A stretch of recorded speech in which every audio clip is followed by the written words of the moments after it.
You're this perp back with another video, and I just got done watching Solo Leveling episode 6, and this is probably by far my favorite episode, as we pick up right where the last episode left off, where Jinwoo said, like, don't worry about it, bro, I will handle this boss by myself. And we also see that these guys that kind of set them up and what they're plotting, they're just waiting for them to die so they can either, you know, take all the mana for themselves, or at least if they can't get that, they can just rob old boy for his armor and stuff and whatnot.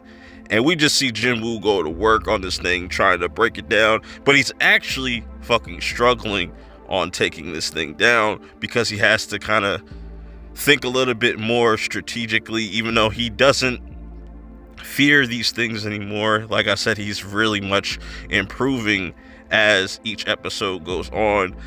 His skills keep improving. Now we jump to these new characters. We'll see him a couple times throughout this episode, and the old man goes by just the president, and this is his pupil. I think his name was Jin-Koo. And I'm curious to see what his involvement in all of this is. And I think they jump to another character as well, which I'm assuming they don't show these characters for nothing, because it's also revealed that later on that this president is related to Jin-Ho over here, the kid, and that's why he's able to get all these fancy armor and just very expensive things that hasn't even touched the market yet. And he's able to get his hands on it. It's worth millions. Cutting back to Jinwoo, him trying to take down this spider, he's constantly just throwing everything at him, improving on his speed, his strength, but the thing that's kind of holding him back is that his fatigue bar is going down, so he's kind of losing steam, trying to figure where this spider's weak point is at, while Jin-Ho over here is freaking out and thinking he's one of these false rankers. These are people that are just known as like psychopaths, and maybe we'll actually see those types of characters somewhere down the line, or maybe that does explain Jinwoo's powers and why he's pretty much broken and he could just do what he wants. But he's going to run into some obstacles, obviously, as it seems like the spider is getting the best of him. He gets knocked on his ass. It's starting to look like, oh man, he's about to get bodied.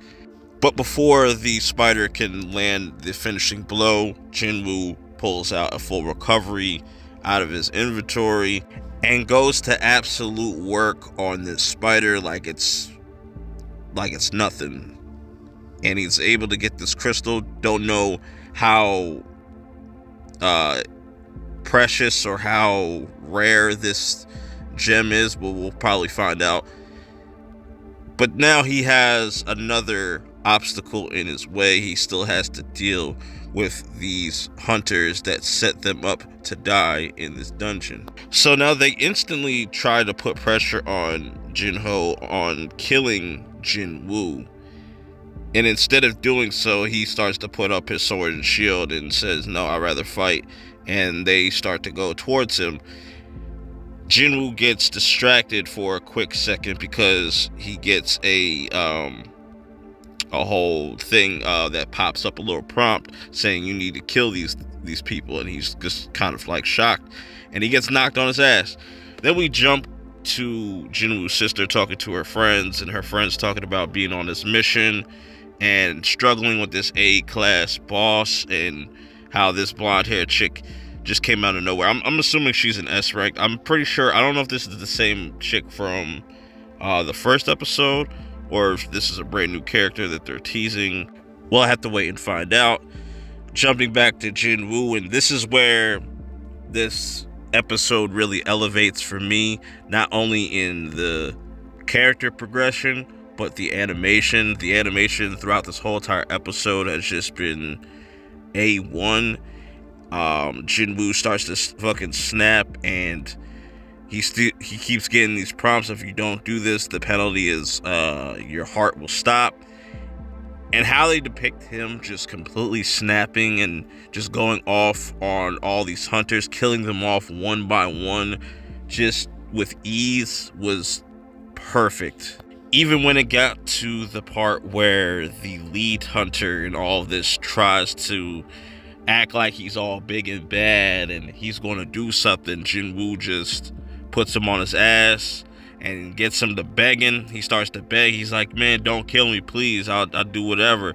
And Jinwoo's like, yo, you tried to kill me 3 times. And I just love the dialogue that he uses throughout this whole entire episode, where earlier when he was fighting the spider, it's like they call us hunters because the hunt just began, or just, you know, him getting this calling, so that's what I have to do. I have to just hunt other hunters if need be. And man, I just love the violence, the brutality, and all of that was just fantastic. Just really well done and just executed in this whole entire episode. After that's all said and done, they're able to close the dungeon. They're pretty much getting reevaluated and stuff like that, like, I guess, turning in their information. The chick is kind of shocked that these ranked characters were able to defeat such a dungeon, you know, an S-rank dungeon, which is unheard of.